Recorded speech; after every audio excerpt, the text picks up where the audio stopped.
नमस्कार दोस्तों, आप सभी का स्वागत है हमारे इस आदिसागर यूट्यूब चैनल में।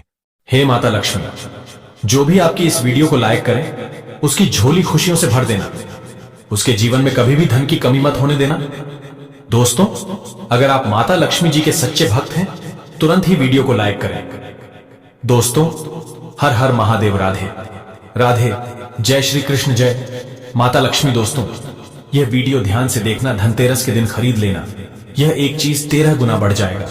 प्रभाव पूरे साल होगी। धन की वर्षा नहीं सताएगी गरीबी।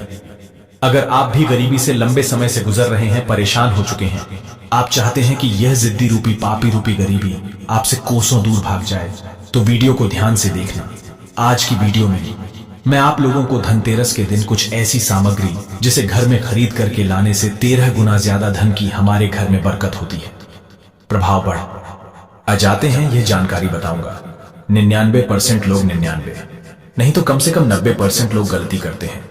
धनतेरस के दिन कुछ ऐसी सामग्री घर में खरीद करके ले आते हैं जिससे कि धन की घर में आपके बढ़ोतरी होने की बजाय धन घटना शुरू हो जाता है, अर्थात यह सामग्री धन का नाश करती है। तो इस वीडियो मैं आप लोगों को बताऊंगा कि क्यों मानते हैं धनतेरस, आखिर क्यों मनाते हैं धनतेरस, धनतेरस मनाने के पीछे क्या कारण है, और धनतेरस के दिन हमें कौन सी सावधानी बरतनी चाहिए। क्योंकि धनतेरस के दिन माता लक्ष्मी प्रत्येक मनुष्य के द्वार पर धन देने स्वयं जाती है, जिससे मां लक्ष्मी आपके घर में बिना हिचकिच, बिना किसी भी रुकावट के आपके घर में आ जाए। यह भी प्राचीन जानकारी चैनल में जानकारी बताऊंगा। अगर आप भी माता लक्ष्मी को सच्चे दिल से मानते हैं, आप चाहते हैं कि माता लक्ष्मी आपके घर में आ जाए, आपकी गरीबी को मिटा दे, तो कमेंट बॉक्स में जय माता लक्ष्मी जरूर लिखना और अपने फायदे के लिए वीडियो को ध्यान से जरूर देखना। अधूरा ज्ञान हमेशा खतरनाक साबित होता है। दर्शकों, वीडियो को ध्यान से देखा करें। एक ही वीडियो आपकी गरीबी मिटाने में बिल्कुल ही परिपूर्ण है, अर्थात यह वीडियो आपके लिए पावरफुल साबित हो सकती है। ध्यान से सुनना। तो धनतेरस सन 24 में कब है? तो पंचांग के अनुसार इस साल धनतेरस 29 अक्टूबर को सुबह 10:07 से शुरू होगा और इसका समापन 30 अक्टूबर को दोपहर 1:07 पर होगा। आइए जानते हैं धनतेरस क्यों मनाते हैं। तो धनतेरस मनाने के पीछे बहुत सारी पौराणिक कथाएं हैं। इसमें से मैं 2 कथाएं आप लोगों को बताऊंगा। दोस्तों, कथा सुनने से पहले कमेंट में अपनी राशि भी डाल दीजिएगा। यदि हमारे पास आपकी राशि के अनुसार कोई उपाय होगा तो वह आकर हम आपके कमेंट के रिप्लाई में बता देंगे। इससे आपको बहुत लाभ मिलेगा। माना जाता है कि भगवान धनवंतरी इस दिन समुद्र मंथन के दौरान हाथ में अमृत का कलश लेकर के प्रकट हुए थे। धनवंतरी देवताओं के वैद्य है और जो धनवंतरी है भगवान विष्णु जी के ही अवतार है। यह हमारे गुरु के द्वारा हमें जानकारी प्राप्त हुई थी। लेकिन यह धनवंतरी है, यह भगवान विष्णु जी के ही अवतार है, लेकिन लोगों को इनके बारे में पता नहीं होता, क्योंकि भगवान विष्णु को पालनहार कहा जाता है। धनवंतरी जी क्या है? यह वैद्य है। यह लोगों का पालन करते हैं, लोगों को जो बीमारी से दूर करने का काम करते हैं। यह भगवान विष्णु के अवतार है। इसे गांठ बांध करके रख लेना, बाद में यह जानकारी बाद में काम आएगी। तो आइए जानते हैं आखिर धनतेरस क्यों मनाते हैं, इसके पीछे क्या पौराणिक कथा है। तो एक समय भगवान विष्णु मृत्यु लोक में विचरण करने के लिए जा रहे थे। लक्ष्मी जी ने भी साथ में चलने का आग्रह किया। भगवान विष्णु बोले कि यदि मैं जो बात कहूं वैसे ही मानोगी तब तुम मेरे साथ में चलो। लक्ष्मी जी ने स्वीकार किया और भगवान विष्णु लक्ष्मी सहित भूमंडल पर आए। कुछ देर बाद एक स्थान पर भगवान विष्णु लक्ष्मी से बोले, जब तक मैं ना जाऊं, अर्थात जब तक मैं वापस ना आ जाऊं, तुम यहां पर ठहरो। मैं दक्षिण दिशा की ओर जा रहा हूं, तुम इधर मत देखना। कथा ध्यान से सुनना। इस कथा को सुनने मात्र से व्यक्ति की गरीबी एवं कंगाली मिटती है। ध्यान से कथा सुनने से आपको वो धन की प्राप्ति होगी जिसकी आप कल्पना नहीं कर सकते। ऐसा पुराणों में लिखा है। तो विष्णु जी के जाने पर लक्ष्मी जी को कौतुक उत्पन्न हुआ कि आखिर दक्षिण दिशा में क्या है जो मुझे भगवान विष्णु जी अर्थात मेरे पति मना कर रहे हैं। भगवान स्वयं दक्षिण दिशा में क्यों गए हैं? कोई रहस्य जरूर होगा। इस प्रकार के जितने सारे मन में क्वेश्चंस ये माता लक्ष्मी के उठने लगे। लक्ष्मी जी से रहा नहीं गया। जैसे ही भगवान ने राह पकड़ी वैसे ही मां लक्ष्मी भी पीछे चल पड़ी। कुछ ही दूर पर सरसों का खेत दिखाई दिया। वहां खूब खिला हुआ लहरा रहा था। सरसों का खेत का जो फूल था वे उधर ही चली जहां सरसों के खेत थे, जहां पर भगवान विष्णु जा रहे थे। सरसों की सुगंध से वे मुग्ध हो गई और उसके फूल तोड़ करके अपना श्रृंगार किया और माता लक्ष्मी जो है आगे चली। दोस्तों, कथा ध्यान से सुनना। यह जानकारी आपको कोई नहीं बताएगा। मैं आप लोगों को इसलिए बता रहा हूं कि कथा ध्यान से सुनने से गरीबी मिटती है, शास्त्रों में लिखा है दोस्तों, आगे जब माता लक्ष्मी गई तो ईख का खेत मिला, गन्ने का खेत मिला। लक्ष्मी जी ने 4 गन्ने लिए और रस चूसने ही लगी। उसी क्षण विष्णु जी आए और यह देख लक्ष्मी जी पर नाराज होकर के लक्ष्मी माता को श्राप दिया। मैंने तुम्हें इधर आने को मना किया था, पर तुम ना मानी और यह किसान की चोरी का अपराध कर बैठी। अर्थात जो गन्ने थे, 4 गन्ने तोड़ करके चूसने लगी, चोरी कर लिए। अब तुम उस किसान की 12 वर्ष तक सेवा करो, इसे सजा के रूप में स्वीकार करो। दोस्तों, इस प्रकार से भगवान विष्णु जी माता लक्ष्मी को श्राप दिए। ऐसा कहकर के भगवान वहीं से अंतर्ध्यान हो गए, क्षीरसागर को चले गए। अब इधर की कथा को ध्यान से सुनना, इसी में छुपा है हमारे गुण भरा रहस्य। आखिर हम दीपावली क्यों मनाते हैं, धनतेरस क्यों मनाते हैं? तो लक्ष्मी किसान के घर रहने के लिए चली। वहां किसान अति दरिद्र था, जो किसान था बहुत दरिद्र था। लक्ष्मी ने किसान की पत्नी से कहा कि तुम स्नान कर, पहले इसे मेरी बनाई लक्ष्मी देवी का पूजन करो। अर्थात लक्ष्मी जी का एक स्वरूप बनाकर के माता लक्ष्मी आई, फिर रसोई बनाना, तुम जो मांगोगे वह मिलेगा। इस प्रकार से माता लक्ष्मी ने किसान की पत्नी को कहा। किसान की पत्नी ने लक्ष्मी के आदेश अनुसार ही किया। पूजा का प्रभाव और लक्ष्मी की कृपा से किसान का घर दूसरे दिन अन्न धन रत्न एवं सोना आदि से भर गया और लक्ष्मी से जगमगा होने लगी अर्थात लक्ष्मी से जगमगाने लगी। लक्ष्मी ने किसान को धन धान्य से पूर्ण कर दिया। किसान के 12 वर्ष बड़े आसानी से कट गए। 12 वर्ष के बाद लक्ष्मी जी जाने के लिए तैयार हुई। विष्णु जी लक्ष्मी जी को लेने के लिए किसान के यहाँ आए। ध्यान से सुनना, तो किसान ने देखी, जो किसान है उसने माता लक्ष्मी को भेजने से इनकार कर दिया। लक्ष्मी भी बिना किसान की मर्जी से वहां जाने को तैयार नहीं थी, भगवान के साथ जाने को तैयार नहीं थी। तो विष्णु जी ने एक चतुराई की। विष्णु जी जिस दिन लक्ष्मी को लेने आए थे उस दिन वारुणी पर्व था। ध्यान से सुनिए, वारुणी पर्व था, इसीलिए किसान को वारुणी पर्व का महत्व समझाते हुए भगवान ने कहा कि तुम परिवार सहित गंगा में जाकर स्नान करो और इन कोड़ी को भी जल में छोड़ देना। भगवान विष्णु ने कुछ कौड़ी किसान को दिए। जब तक तुम नहीं लौटेंगे तब तक मैं लक्ष्मी को नहीं ले जाऊंगा।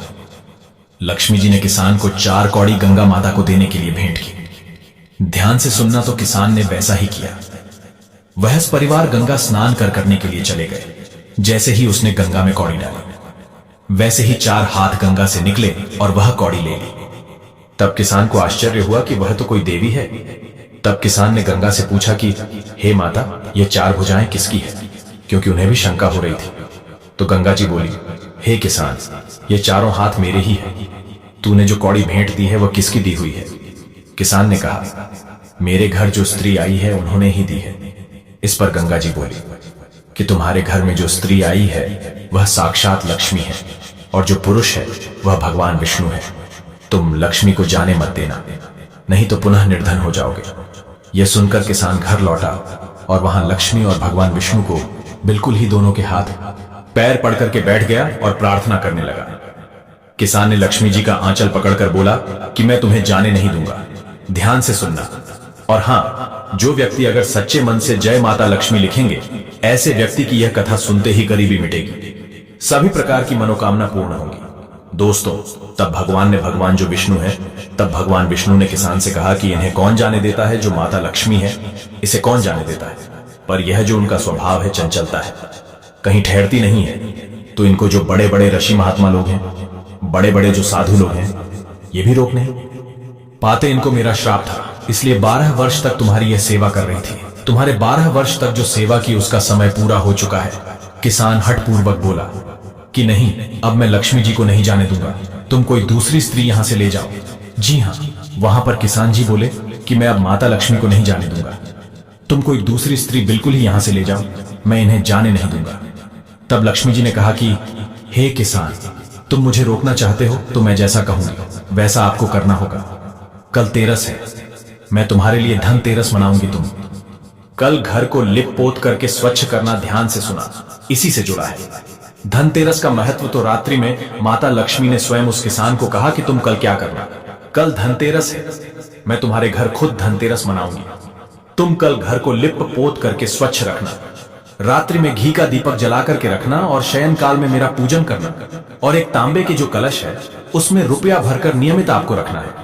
बिल्कुल ही आपको उसमें रुपए भर करके बिल्कुल ही आपको रख देना है। मैं उस कलश में निवास करूंगा।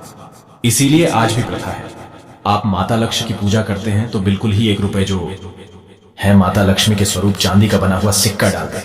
चाहे 1 रुपए का सिक्का बिल्कुल ही उस कलश में डाला जाता है। दोस्तों, आज भी जब हम पूजा करते हैं माता लक्ष्मी की तो उसमें जरूर डालते हैं, किंतु तो पूजा के समय मैं तुम्हें दिखाई नहीं दूंगी। इस प्रकार से माता लक्ष्मी ने किसान से बोला। मैं इस दिन की पूजा करने से वर्ष भर तुम्हारे घर में, माता लक्ष्मी ने कहा कि मैं इस दिन अगर आप पूजा कर लोगे तो पूजा करने से वर्ष भर तुम्हारे घर से नहीं जाऊंगी। मुझे रखना है तो इसी तरह प्रतिवर्ष मेरी पूजा करना। यह कहकर वह दीपकों के प्रकाश के साथ 10 दिशाओं में माता लक्ष्मी फैल गई और भगवान देखते ही देखते वहां से अंतर्ध्यान हो गए।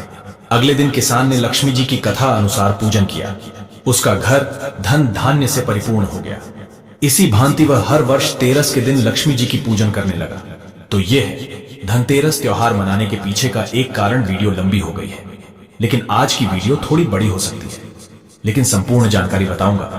तो धर्मशास्त्र कहता है इस कथा को सुनने से व्यक्ति निर्धन नहीं होते।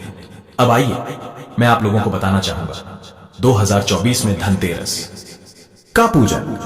मुहूर्त, शुभ मुहूर्त क्या है? तो धनतेरस का पूजन शुभ मुहूर्त 29 अक्टूबर को शाम 6:31 से शुरू होकर के शाम 8:13 तक रहेगा। दोस्तों, प्रदोष काल में अगर आप लोग माता लक्ष्मी की पूजन करते हैं तो इसे अति उत्तम माना जाता है। एक काम जरूर करना जो लोग चाहते हैं तत्काल उनको फल प्राप्त हो, तो ऐसे व्यक्ति धनतेरस के दिन शयन काल में माता लक्ष्मी को प्रसन्न करने के लिए जितना ज्यादा हो सके श्रेष्ठ उत्तम का पाठ है, यह गुप्त उपाय जरूर करना। दोस्तों, चलिए प्राचीन जानकारी दूसरी कथा बता रहा है। छोटी सी कथा है, यह आपको समझ में जाएंगी। तो पुराणों के अनुसार जब देवता और राक्षस समुद्र मंथन कर रहे थे तब भगवान धनवंतरी इसी दिन अपने भक्तों में अमृत का कलश लेकर के प्रकट हुए थे। इसलिए इस दिन उनका पूजन किया जाता है। धनतेरस के दिन धन के देवता कुबेर की विधि विधान से पूजन भी किया जाता है। मान्यता है कि जो व्यक्ति इस दिन धनवंतरी और कुबेर देवता की पूजन करता है उसे धन, यश और प्रतिष्ठा की प्राप्ति होती है। ऐसे व्यक्ति निरोग रहते हैं। चलिए जानते हैं कि अब हमें धनतेरस के दिन क्या नहीं खरीदना चाहिए, क्योंकि 90% लोग गलत चीजों का चयन करते हैं जिससे उनके घर